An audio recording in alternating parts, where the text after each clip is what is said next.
Hi everyone, welcome back to So Arizona. Today I'm very excited to share this video with you because it is the first in a series of garden tours that I'm going to be doing. I get to travel quite a bit now, which I feel very fortunate and grateful for, but I do remember for many years I was not able to travel because of the responsibilities of caring for small children and also for having a really small budget that did not allow for travel expenses. Now life is a little bit more flexible for me and I am able to do more travel by far than I used to do. And every place that I go in every city, I try to find a garden that I can tour just to get a little bit of an experience of what it would be like to garden in that particular place. I thought that it would be very enjoyable for me and hopefully enjoyable for you to take you along on some of these garden tours, because maybe some of you are in the stages of life that I was in and it is just not feasible to be able to travel to gardens and to tour them yourself. But you can still enjoy them hopefully through my camera lens, and I will try really hard to give you both the history and a really in-depth dive into all the plants that are growing in these gardens.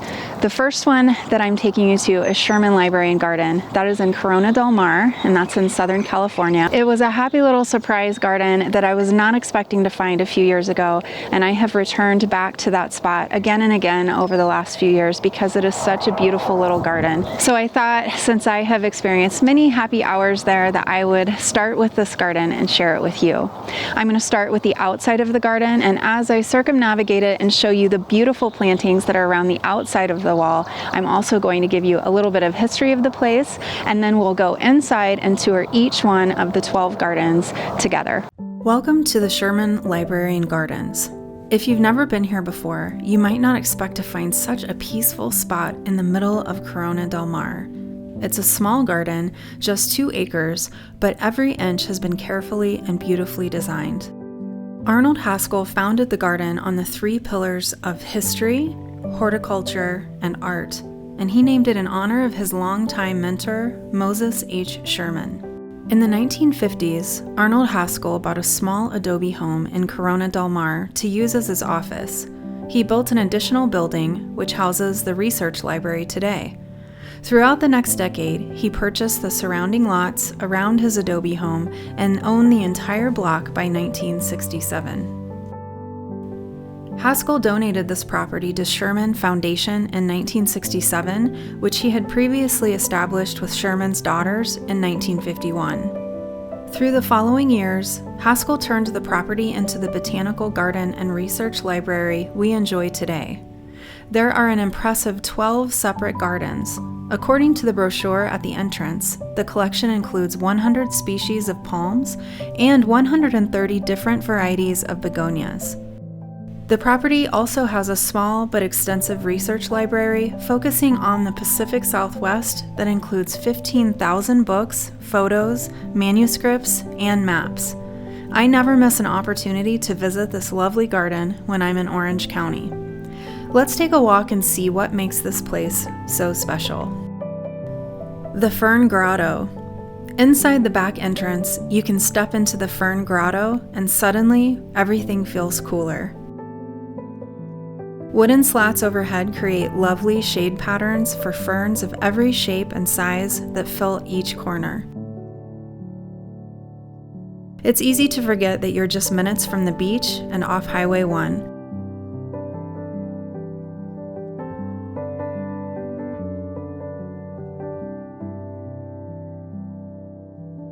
You may find the resident garden cat, Julius, waiting near the entrance or at the green corridor's end to escort you through the rest of the gardens.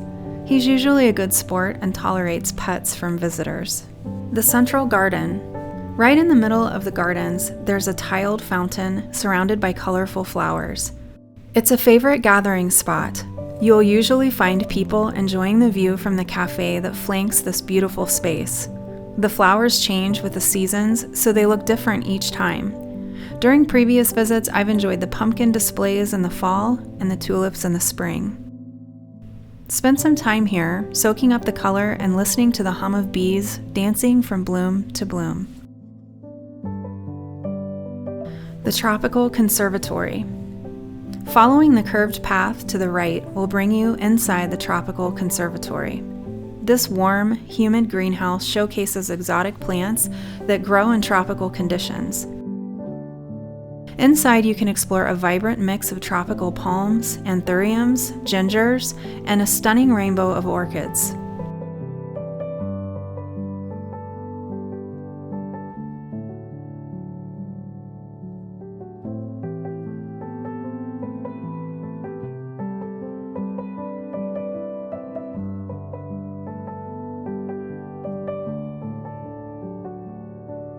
The ground is covered with varieties most of us think of as houseplants, and it's fun to see them growing as they would in nature.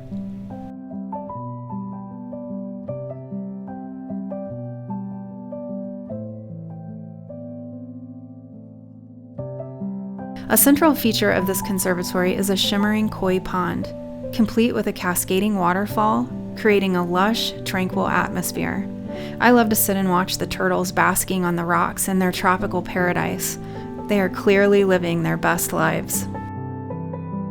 On opposite corners outside the greenhouse, you'll find the Bromeliad garden and the wedge commemorative bench. The Bromeliad garden is a diverse collection of Bromeliad species organized creatively throughout an interesting rock garden. On my last visit, tiny pineapple plants were along the border, but all of the plants add interest to the space with their varying textures, sizes, and colors.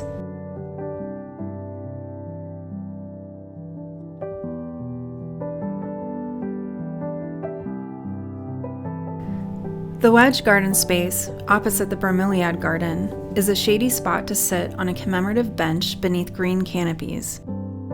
Winding paths are lined with seasonal plants, creating a very private oasis.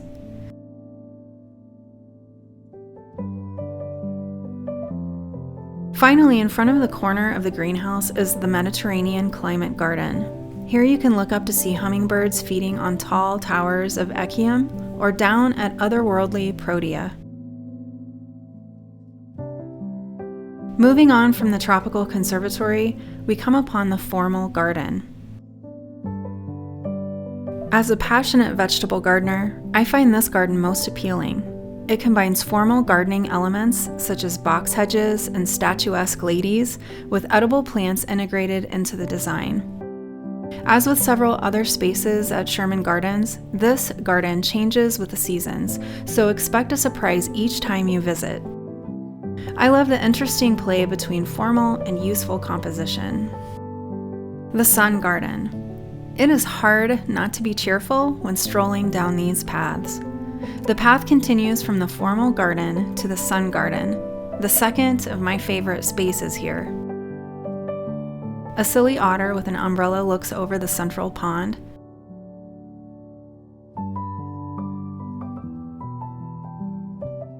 Flowering shrubs and a rainbow of annuals make the space seem like the secret garden come alive.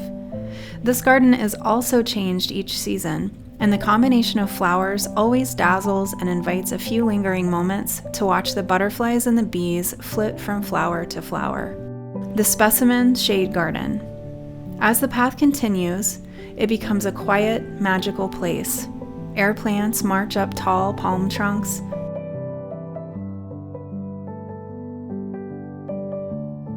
Ferns line a trickling water feature. Shelves are lined with an impressive collection of begonias.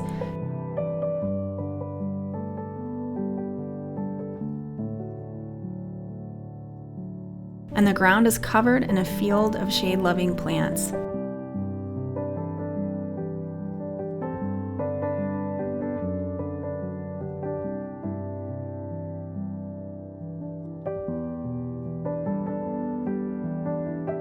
This is a place to retreat from the afternoon sun and admire a unique collection of plants from soil level all the way up to the green canopy above.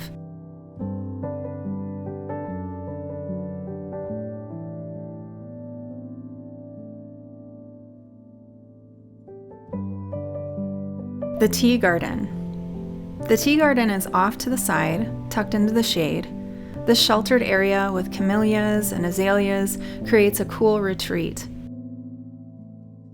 Overhead, fuchsias flit and flutter, soaking up the dappled sun. Classes are often held here for garden visitors, and there are patio tables where you can sit and relax. Next to the tea garden, you will find a garden shop with plants, books, and many other beautiful things. As you walk down the steps connecting the tea garden with the succulent garden, be sure to turn around and note the creative use of succulents to line each step ledge. Next to the steps is an old fountain, now used to display even more succulents, which is a perfect segue into the succulent garden. The succulent garden contrasts some of the other shady spaces we've moved through. It features bright sunlight, sandy soil, and plants that don't need much water, which are arranged very imaginatively. The textures here are incredible. Thick, fleshy leaves, spiky stalks, and clusters of tiny, colorful rosettes. These plants are built to handle harsh conditions, but they are some of the most beautiful ones in the garden. Patterns have been made with differing textures of smooth gray pebbles, shards of brightly colored glass, and plants in all shapes and colors. Below, cacti are combined with shells and coral, while taller varieties tower above. This place has always inspired me to make my own succulent garden at home. The pepper tree. You may have noticed the huge tree near the succulent garden. This old denizen is the pepper tree and has been watching over the garden from this very spot for 85 years. The pepper tree, planted by the property's original owners, Lawrence and Pauline Lushbaugh in 1938, is a huge and historic part of the gardens. The Adobe House and Sherman Library. If you walk under the pepper tree and through the narrow walkway, you will find yourself in front of the oldest structure in the gardens. The adobe home built by the Lushbaughs in the 1930s and purchased by Arnold Haskell in the 1950s.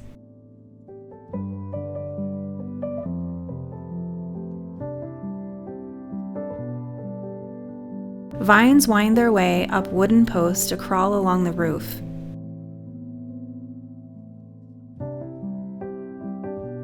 Today, the single-room house exhibits California's agricultural history, featuring citrus crate labels. We've nearly reached the end of our garden tour, and as we head back toward the entrance, there are two spaces along the way to see: the perennial garden and the palm collection.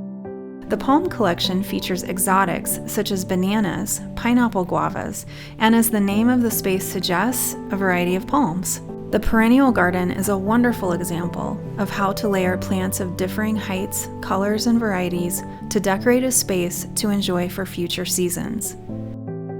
If you happen to be in Orange County, California, this would be a great stop on your way to all the beachy things you have planned. The garden is only on 2 acres, and even just an hour would give you ample time to explore the dappled pathways and collections. There is on-street parking and a nice parking lot behind the garden. I've been here several times now and have always been able to find a space when arriving as the gates open. The garden is open from 10:30 a.m. to 4 p.m. daily, except for major holidays. Admission is just $5. Plenty of cute little restaurants are nearby to grab breakfast beforehand or lunch after you visit. I hope you've enjoyed our exploration of a garden in a region very different from our arid southern Arizona landscape. Soon enough, we'll be exploring another wonderful garden together in a new destination.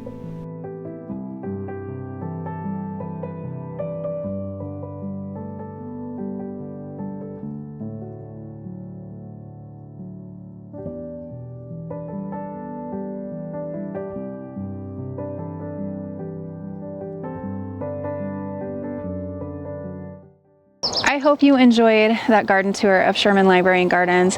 I felt like as I was editing the video, I was touring it all over again, and it really brought me a lot of joy too. I'm Kara from So, Arizona. Thank you so much for adventuring with me today and going on that garden tour.